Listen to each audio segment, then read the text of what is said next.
Hey everyone. I've turned to the Reddit community for help today because the thing that has happened is just so strange and embarrassing that I highly doubt it's something my friends will be able to help me with.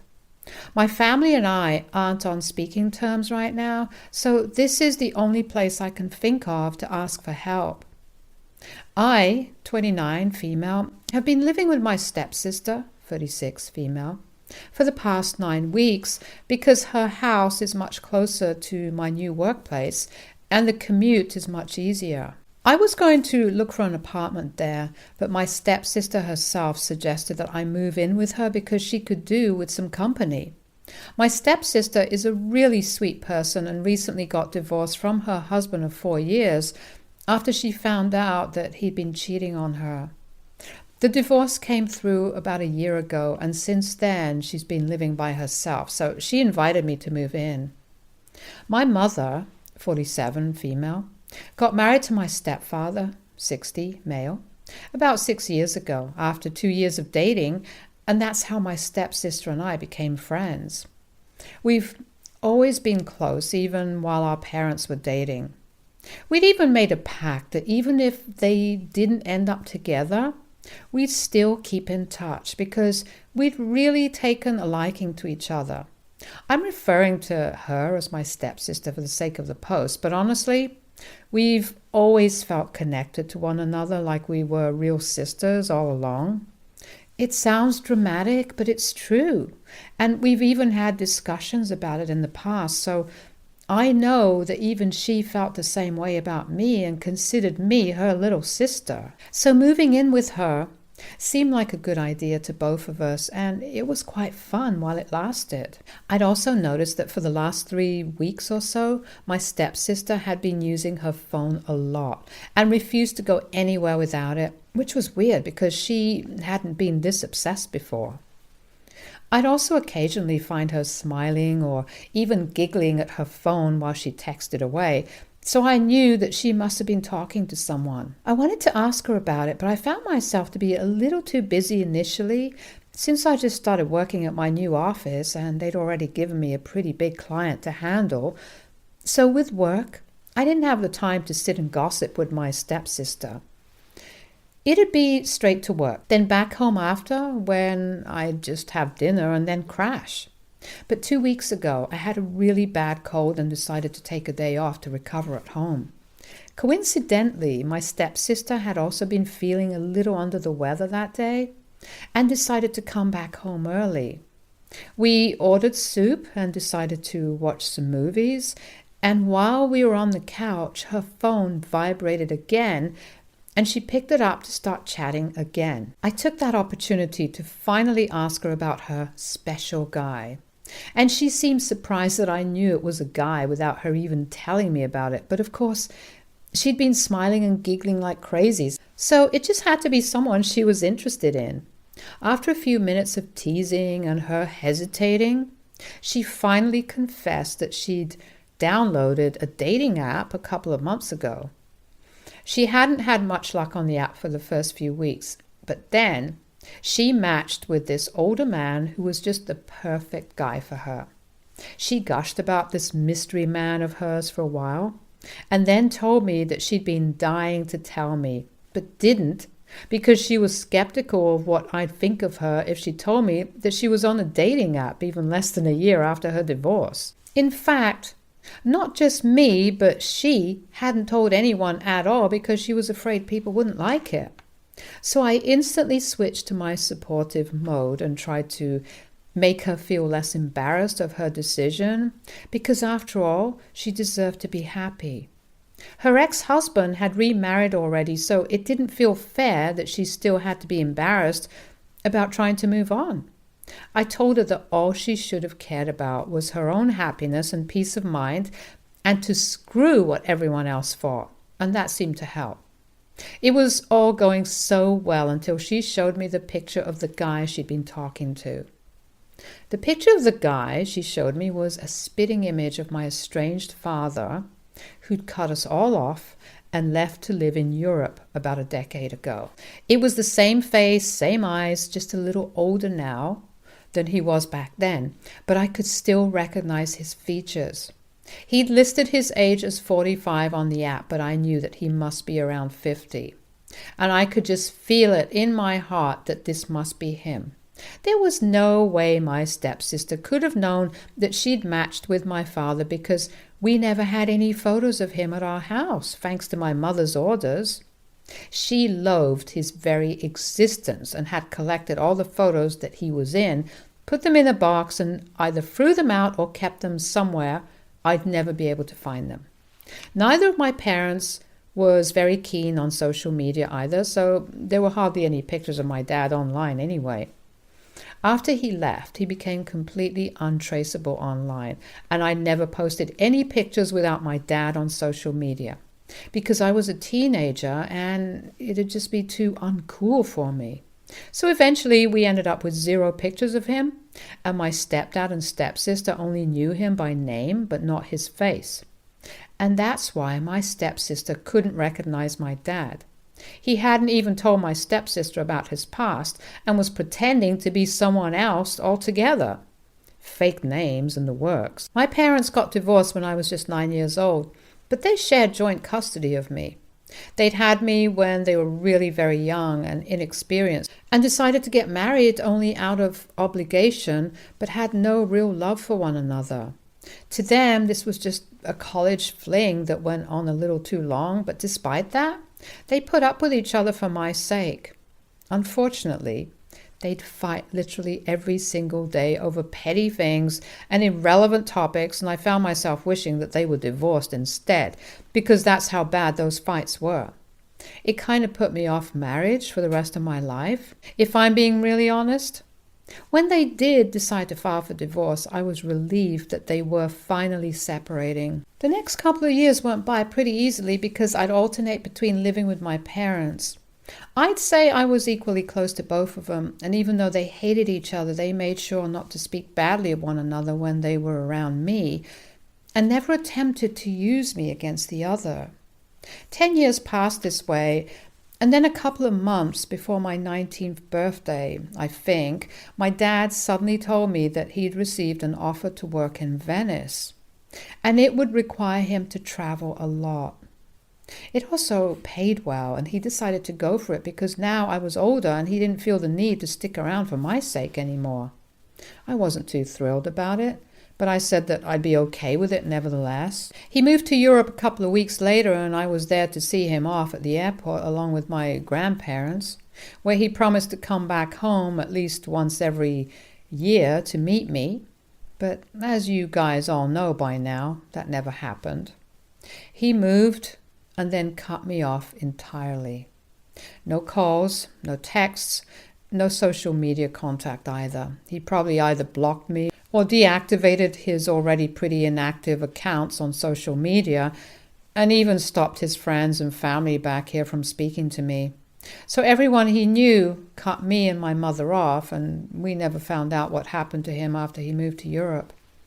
I was miserable about it for almost a year because I'd never seen this coming, and I had no idea what would make him do such a thing to his own daughter. And that's when my mother stepped up as a parent and did her very best to bring me out of my depression. She'd never had a cross word to say about my father earlier, but when she realized how upset I was, she went into her mama bear mode and decided to erase every trace there was of my father. So I'd find it easier to forget about what he did and how betrayed I'd felt.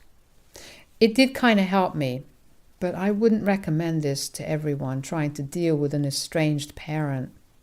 I don't think it's the healthiest way, but at least it helped me get over things. And now, another 10 years later, my father had finally found his way back into my life unintentionally through my stepsister, of all people. I was horrified when she showed me the guy she was talking to, and it got even worse when she told me that they were actually planning to hook up within the next couple of weeks. They'd already been talking for a long time now, but he'd had to travel out of state for work a few days after they matched. He'd be back soon, and that's when the two of them would finally meet, and that was quite a relief for me to hear because at least the two of them hadn't met yet. I knew that I had to do something about this situation. Without thinking much, I asked her what his name was because I was pretty sure he was going by a different name now. Sure enough, my dad had started using his middle name along with his mother's maiden name online, so it had been practically impossible for me to find him even in the recent past. And even after changing his name, the first thing he must have done after creating a social media account would have been to block me, my mother, and anyone else who was related to us. But now that I knew exactly how to find him, nothing was stopping me from reaching out to him once more, and I knew that I absolutely had to do that for the sake of closure. He didn't want to talk to me or keep in touch with me, and I knew that very well, but I couldn't just let this nag at me for the rest of my life. So after I got to know about his social media details from my stepsister, I waited 2 days and contemplated what to do next. I was struggling to think of what to say to him now that I finally could contact him. His profile didn't show up when I searched for him while using my original account, but when I made a fake profile, it came up instantly, which meant that he had indeed blocked me to make sure I wouldn't be able to find him. He had a private account, so I couldn't see anything apart from his profile picture, which was him smiling from ear to ear while carrying a cat. He'd always told me he hated cats, so I was never allowed to have one even after the divorce because he said he wouldn't be able to stand the dander. And I don't know why, but seeing the cat is what aggravated me. So finally, after 2 days of thinking about what exactly I could say to him, I came up with the following message to send to him. Hey, Dad. I see you have a cat now, which is funny because as far as I remember, you wouldn't have been able to stand the dander, right? I wonder how many other lies you've told me over the years. But honestly, don't bother telling me now because I get that you're just a dishonest and disappointing man. First, you let my mom down by being a sorry excuse of a husband, and then you let me down by being a pathetic father. And you're about to let my stepsister down by lying to her about your past and even your age. Yeah. The woman you've been speaking to for the past couple of weeks is my stepsister. So I'm sorry, but your plan to keep running away from me for the rest of your life has failed miserably.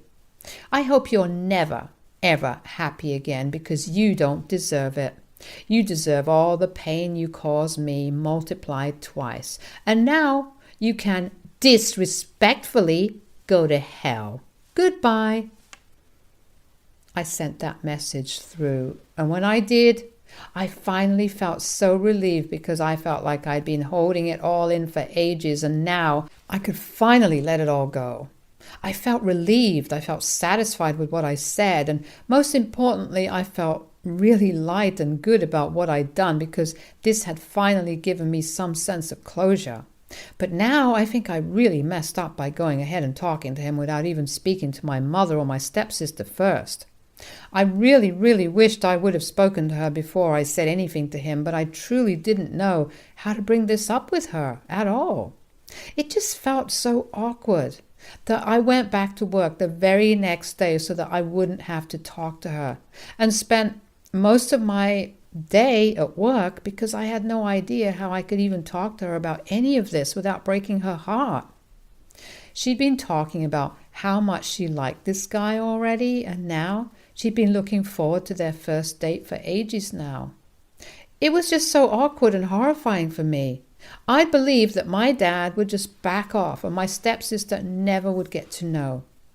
I don't think the concept of ghosting is acceptable in most cases, but here I think it would have been the best way for my stepsister to be let down now, but instead my dad decided to confront my stepsister and told her all about what I'd said to him, and even admitted the truth about his past to her in the process of doing so. I believe that if my stepsister got to know the truth, she'd be shattered and would hate him for it, but instead, things turned out a little differently. The day that I sent my dad that text, I came back home from work early just to clear my head because I hadn't received a response from my dad, but I knew that he'd seen the message. As soon as I stepped into the house, though, my stepsister started screaming and shouting at me about what I'd done. For a second, I didn't even understand what exactly she was screaming about, and it took me a while to realize that my father had told her everything. Instead of being mad at him, though, she was pissed off with me and was telling me that before going to him, I should have told her the truth, and now I'd messed everything up for her. Before I could even explain myself, she told me that she didn't want me around anymore and couldn't even bear to look at me, so I had to leave that very instant. I tried to speak to her, but she just wouldn't have it, and told me that she just didn't want to talk to me at all, and asked me to get the hell out several times. So I finally gave up trying to explain, because she was definitely not in the mood to listen at the time. I packed all my things up, and I was out within an hour.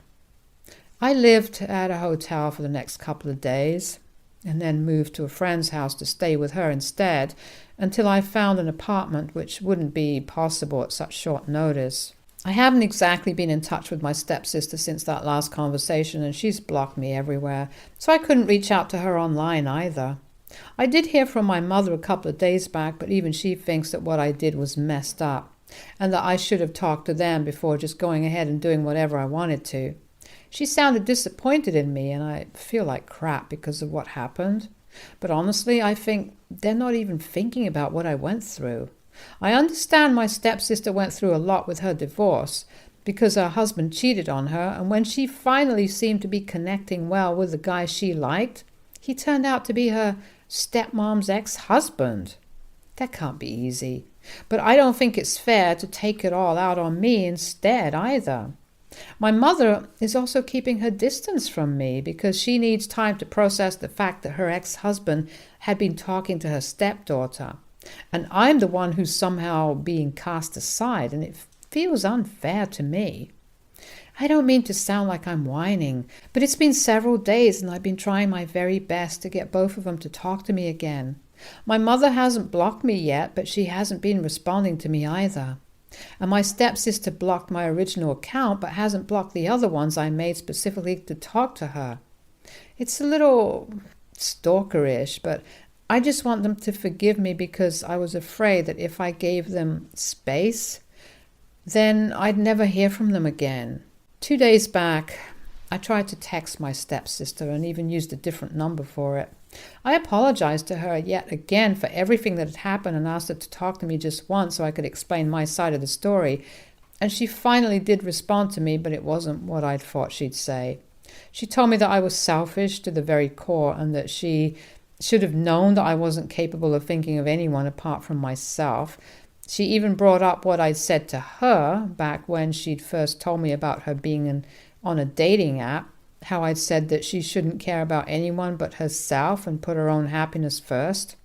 Apparently she believes that I'm always going to take that advice and apply it to my own life, which makes me incapable of being considerate. She then told me that I needed to stay away because I ruined everything that I'd touched. I'll admit, I was really hurt by what she said and haven't been able to come to terms with it. It keeps bothering me, and I just can't understand why exactly I'm the bad guy here, when it should have been my father instead. AITA for confronting my estranged father after he left me 10 years ago, when I realized that he'd been talking to my stepsister without consulting with my mom and stepsister. Update 1. My mother just asked me to visit her today. It's been 3 days since I originally posted here, and I have no idea what she wants to talk to me about. I agreed to see her, but I don't know what to expect at all. I haven't heard back from anyone else, not my stepsister, and obviously not my father, so I'm kind of stressed out about this meeting. I did go through the comments on my original post, and I now feel like both of us were in the wrong. Of course, I should have talked to my stepsister and my mother before I went ahead and confronted my dad, but they should have also tried to understand where I was coming from instead of overreacting the way they did and putting all the blame on me. That wasn't fair at all, in my opinion. And I can see that some of you guys think so as well. I've gone above and beyond while trying to apologize to them, but haven't seen the same efforts from their side, and that's really unfair to me, because I'm not the bad guy here.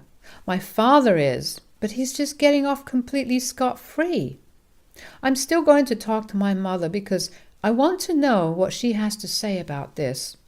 But if they don't think that what they did is anything wrong, then I might not speak to them after this. Wish me luck, you guys. Update 2. So I just came back home from my mother's place about 3 hours ago. It was a tense meeting and my stepsister was there as well. But on the bright side, at least they did apologize to me for behaving the way they did and completely ostracizing me. I know I deserved a little flack for going straight to my father and giving him an earful just for the sake of my own closure without speaking to my mother or my stepsister. But they shouldn't have acted like I was the only one who messed up here. What my stepsister said and did wasn't right either, because I'd only hoped that my dad would have the decency to just leave without causing drama, which he didn't. So both of them apologized to me, as did I, but things were still really cold and awkward between us. My stepsister told me that she dumped him the very next day, and he hadn't tried to get in touch with her after that either. But he had reached out to my mother and given her a lot of crap about what I'd said to him. He told her that he wasn't going to talk to me because he despised me and didn't want to think about the fact that he was related to me and my mother. He told her that apparently he'd always hated being a part of our lives, and so he'd escaped as soon as I was an adult. And he didn't have to be responsible for me anymore. So now I had no right to question him about his life anymore because we were not related now. That's not really how biology or even society works. But I guess he's a sorry excuse of a man, so his excuses will always be nothing short of miserable. He told my mother that neither she nor I was ever supposed to contact him ever again, or he'd report us to the cops. And my mother blocked him without a response. It was awful that he'd said so many horrible things about us, but I'd learned not to expect much when it came to my father. He was a terrible human being and would always remain one, and I'd accepted that. As for my relationship with my mother and stepsister, and even my stepdad to a certain extent, we've all decided that we need to give each other some space and work things out on our own before we try to go back to normal. Because there is no way to go back to normalcy after this. At least I don't think there is. I really wish my dad never would have come back at all, because honestly, he ruined everything. I really do love my stepdad and stepsister, and of course my mother and my new family have been my comfort zone for the past couple of years now. But unfortunately, that's going to be put on hold for a while now, all thanks to my father. Update 3. Hello everyone. It's been almost 3 months since my last update, and my family and I have decided to go to therapy, both individually and as a family, and have been attending therapy sessions for the past couple of weeks. It was all my mother's idea, and it actually has been helping as far as I'm concerned. So I really think that our relationships are going to get better moving forward. The first couple of weeks after my last update were difficult because we were all barely speaking to one another, and everything felt way too tense and awkward. But things did get better with time. I wouldn't say it's all back to normal and we're all a happy family once more, because it takes time to heal, and we're taking that time out for ourselves now. I just hope that sometime in the future I can come back here and say that things have gone back to normal again, and hopefully that day won't be too far off. Big thanks to you guys for all the lovely advice, comments, and support. Stay tuned for more stories from Argo